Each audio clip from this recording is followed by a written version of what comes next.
Hey VC, this is Harvey of Spinning the Black Circle, and welcome to the Friday Night Vinyl Show. This is my new commitment for 2025 and beyond, which is that I will every Friday, post a video upload. It could be on a range of topics. It could be recent vinyl finds. It could be reissues that have caught my eye, audiophile reissues. It could be the latest record fair that I've been to, or it could be something topical in the VC. But the world, or the VC, is our oyster. The only caveats would be, obviously, if I'm on a family holiday, I might skip a Friday Night Vinyl in that scenario, or hopefully not. But if I'm ever too ill to post on Friday night, then I might skip the odd upload. But anyway, two topics this evening. The first is what are my top five brand new release LPs, multi-genre of 2024. Just to put a cap on 2024, which I thought was an excellent year for music across a number of genres. And then I thought part two, which is making me nervous already, is a response, an unofficial response to Mazzy's Whack-A-Mole. Not answering his questions, because Mazzy specifically said, don't answer my questions. But I thought I would try Whack-A-Mole and select 5, not 10 LPs from behind me, and see if I really do in my collection anywhere near as well as I think I do, or am I a charlatan? Anyway, here we go. Part 1, top 5 LPs of 2024. First one's probably no surprise to the VC community. It's the excellent Wild God LP by Nick Cave and the Bad Seeds. It's got that sweeping, orchestral, grandiose and majestic sound that Nick Cave has been focusing on over the last few LPs with the Bad Seeds, probably or possibly in reaction to the tragedy of two sons dying, but also it just displays staggering maturity both musically and lyrically too. His lyrics are so poetic on Wild God, it's unbelievable. So probably no surprise, but Wild God by Nick Cave and the Bad Seeds, who is really one of the artists that globally we should be looking up to as one of the best there ever was, to be honest. The second, I don't know how well this is known in the US, but certainly no surprise to UK VC members would be that the Fontaines DC's Romance LP would feature in my top 5. By the way, these are in no particular order. It's hard enough choosing 5, let alone a pecking order for these. But Romance by Fontaines DC.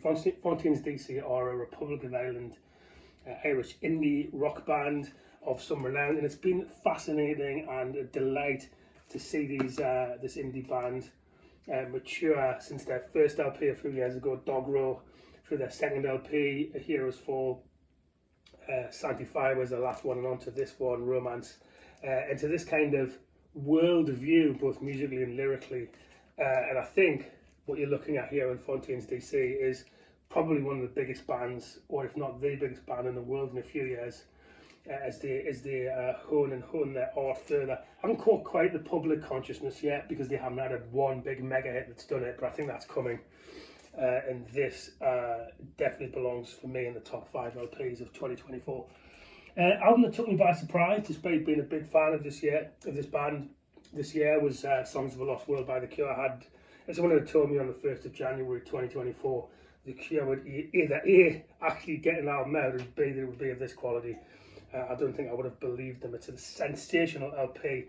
If you're a Cure fan and you like Disintegration, you like Faith, you like 17 Seconds, then really you need to pick up Songs of a Lost World. I'd be surprised if you haven't already heard it. There's been a lot of talk about the quality of the vinyl pressing. It's quite compressed, but I think this is good actually. This is the Bernie Grundman cut. Well, he didn't actually master it. I think he cut it from the original, from whoever mastered it. But this is the one I've got. The other one is the Miles Showell, and there's this debate over whether the Miles Showell or the Bernie one is the better. But I mean, the one I've got, it sounds great. If someone hadn't have said to me it sounds poor or compressed, I wouldn't have actually thought that. It sounds like a really well cut LP to me, and there wasn't much service noise. Anyway, back to the music. Apparently they've recorded so much over the years, Robert Smith and co, that there is a plethora of more material out there. But I don't know if this is the pick of the crop, but it's absolutely amazing. It's up there with the best. When the Whole Game's Over who knows, this could be right up there as one of or the best Cure albums. It just needs 2 or 3 years to get a bit of distance from this to see how good it really is, which is true of any LP, right? So, but that, anyway, amazing LP, and hats off to Robert Smith and the Cure for releasing such a strong LP after all these years. He has a complete departure, and I would never have guessed again it was be my top 5 of the year. It's a Charli XCX LP from 2024, which is Brat. I'm pretty sure I'm not in the demographic who's supposed to be listening to this, because I'm a 53-year-old middle-aged male, whereas this is an LP by a 32-year-old clubbing female artist. But the quality of the music here is, for me, undeniable. It's club bangers, but her lyrical maturity and the beats on this and the melodies on this are sensational. Here's the difference with Charli XCX. If you listen to a Taylor Swift or a Beyonce or a Rihanna, there isn't much vulnerability in there in terms of, especially lyrically. It's all about ultimate confidence, whereas with Charli XCX, it's a real mix. Yes, it's about female empowerment and confidence, but the vulnerability she shows, especially lyrically on Brat, is to be lauded and applauded. The other thing this was famous for is the aesthetics of the cover, the blurred typeface and the colour. It really hit the zeitgeist this year, and fair play to her, because she's an artist that's much more left field as a pop artist. She's not going for that mainstream sound, but she's done this on her own terms. She wrote a manifesto to her record company on recording this to say, I'm not releasing any singles from Brat, and you're not going to fetter my output, and she stuck to her guns on that and her integrity, and it's paid off, because Brat is a sensational LP. Right, so that's 4. The last of the 5. What is slightly intriguing is the lack of focus in the VC around the burgeoning UK jazz scene. Loads of VC focus on jazz reissues or stateside jazz. The burgeoning UK jazz scene over the past 5 to 7 years is absolutely sensational. And I hear very little talk about it, and I will do a future video upload about the jazz scene. Some of the artists are amazing. A lot of the artists are amazing. Comet is coming. Shabaka Hutchins and the Ancestors. Binka Moses. Nubia Garcia, sax player. Emma Jean Thackeray. The list goes on and on of these amazing and very experimental and envelope-pushing jazz bands. And no more so than this LP, which is up there in my top 5 of the year. It's Dance No One Is Watching by Ezra Collective. If you haven't heard Ezra Collective, start with Dance No One's Watching, their 2024 album. It's funky, it's horn-driven, it's still jazz ahead of being funk or soul, but it's such a great melting pot of upbeat, gorgeous music. Any jazz fan, stateside VC members, please check out Ezra Collective. This is your entry point for me to this burgeoning UK jazz scene, and Dance No One's Watching deserves to be in the top 5 LPs of the year for me. It's certainly one of the best jazz albums this year, along with another of the UK British Lions, Nubia Garcia, who released an amazing LP named Odyssey in 2024. So anyway, I'll save all of that for another upload, but we need to talk about the burgeoning UK jazz scene, which is not getting anywhere near the coverage it should be getting in the VC. Okay, so that's top 5 albums of the year. Here's the bit I've been dreading. I'm going to whack-a-mole, like Mazzy, 5 albums from my collection. Let's see if I'm a charlatan or if I really do know my record collection. So what I'll show you when I do a hi-fi and room tour is that my collection starts with rock, where I'm pointing, comes round under the hi-fi and round here. Then to my left, your right, it goes in the Beatles, Stones, and then it goes soul, jazz, heavy metal, and rock. So what I'm going to do is start with maybe 3 from rock behind me, and I'll spin round to maybe 1 from jazz and 1 from soul, so 5 in total. So I'm not looking. I'm going to go behind me, and I'm just going to select at random an LP, and I want to look at what it is. That's number 1 from rock. I'm going to go rock again. We'll go up here this time. You can see I'm not looking at what I've got. There's LP number 2. Then let's go up here for the 3rd and final. Let's look away so that I can't cheat. And that's the 3rd from rock. There. I will spin around without losing the camera shot. And what you can see just there is the start of kind of Beatles, then Stones, then the Stones, and then jazz. So let's go jazz first of all, not soul first of all. So I was just making sure I've got soul. I'm not looking at what I'm picking out. So I've got a soul LP plucked out, and then if I go jazz, which starts kind of over here, that should give me 5 albums on Whack-A-Mole. So let's have a look then. So an album number 1 is a classic actually of post indie rock and pre-grunge, and that's Crooked Rain by Pavement. Tremendous LP, Stephen Malkos of Pavement, and yeah, it's a great LP. Really subversive, a lot of kind of hard-hitting and challenging lyrics on here. He doesn't like Smashing Pumpkins either. There's just some lyrics here where he talks about being on tour with Smashing Pumpkins, but I suppose what you're getting with Pavement is it's quite lo-fi. It's deliberately obtuse and angular in parts, but it's one of those albums that you just come back to again and again. Right now, it's been a while since I've spun Crooked Rain actually, so that's 1 of 5 from Whack-A-Mole from Pavement. Next, this is a great LP which I played recently, and it's Songs for Our Daughter by Laura Marling. She just had a new LP out this year actually, which I haven't yet got my hands on vinyl.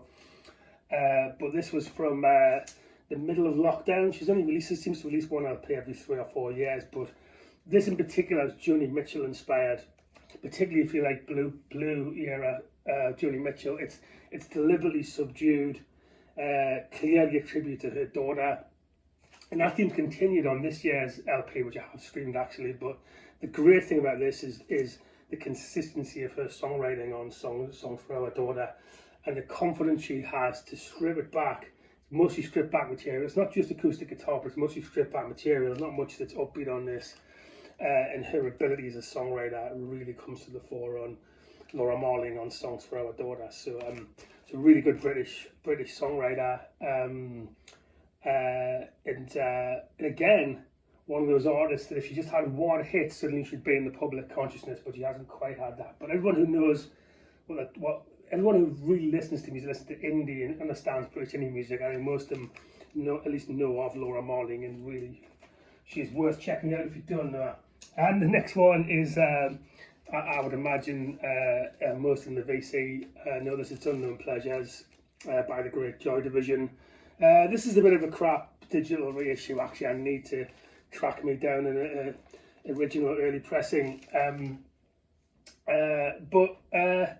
Yeah, I mean, what's to say about this? Between this and Closer, I remember seeing a video interview with John Peel, obviously many years ago, where he said after New Order's Unknown Pleasures come out, all he got for 10 years was demos from artists who just sounded exactly like not New Order, Joy Division. All he got from 10 years was demos from artists who sounded exactly like Joy Division. Obviously, tragic in terms of Ian Curtis and his suicide and all the health problems he had, and clearly an unhappy individual, which is poured into the music. Hopefully, he found some catharsis, some from when he was alive from the music, but clearly not enough, because he took the ultimate step, didn't he? And left behind a child as well. So yeah, out of tragedy comes great art, but clearly a massive cost attached to this, and even more so on the follow-up Closer, which is morose at best. So yeah, it belongs in any collection, doesn't it? Joy Division's Unknown Pleasures from 1979. It really is arguably one of the best rock LPs ever released. This is an interesting one. So the Soul album is Sister Woman by Esther Marrow. This is a kind of a rare groove lost soul gem from the 70s. Really well produced. It came out on Record Store Deal on Craft Records a couple of years ago. I'm really pleased to have this. I don't know how rare it is, but if you like a Southern Soul, or if you like Aretha Franklin, the Muscle Shoals sound, she's got an amazing voice, Esther Marrow. I think she's still alive. And I'm pretty sure you can stream Sister Woman, but yeah, this is one of those LPs that she didn't quite make it when it was released originally, and so it's come out as a rare groove now and is quite sought after. The one that I missed on Black Friday before Christmas is the Gloria Scott LP, similar to Esther Morrow, and it came out in the UK and I didn't pick it up, and I think that's quite expensive now, that Gloria Scott LP, so I missed that one. But anyway, check it out. I don't know how easy to get on vinyl now because it was RSD, but yeah, Sister Woman by Esther Morrow, you probably can stream it. It's a really good soul album. If you want for 6-inch Pianist, I'm sure he's probably got it or heard it. And then, yeah, I mean, my fascination with Blue Note, you'll come to know via these Friday night vinyl shows and other uploads. But Tina Brooks, True Blue, early, this is a 8,000 series Blue Note album actually, but I think it's late 50s, early 60s at the latest. Features Freddie Hubbard, one of my favourite trumpet players, Duke Jordan on keys, Art Taylor and Sam Jones. But Tina Brooks's tone, it's languid, it's careful, it's really melodic. I've been waiting for this LP. I was waiting for this LP to be reissued as a Blue Note classic for years and years, and it eventually came out last year.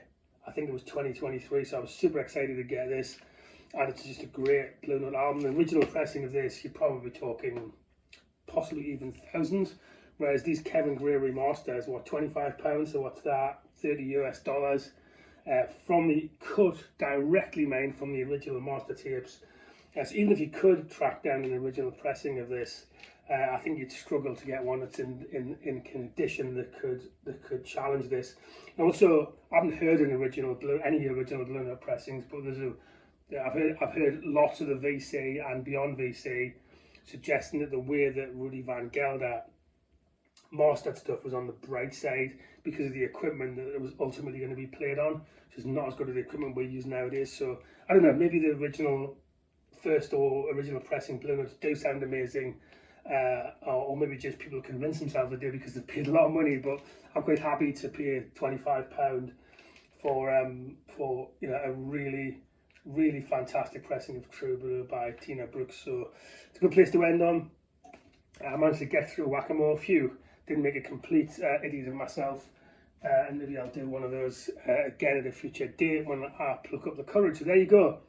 That's a Friday night vinyl show. I'll see you again next Friday. I may post in between too. I'm thinking of doing new haul videos in between Friday night vinyl and picking up on whatever else is happening in the VC. Really enjoying watching the vinyl tags, and there are a number, of course. There's not just one vinyl tag this year, so keep that coming, and I hope to see you all very soon. Please like, subscribe, comment as I start to build the channel up, and with that I bid you farewell. Bye.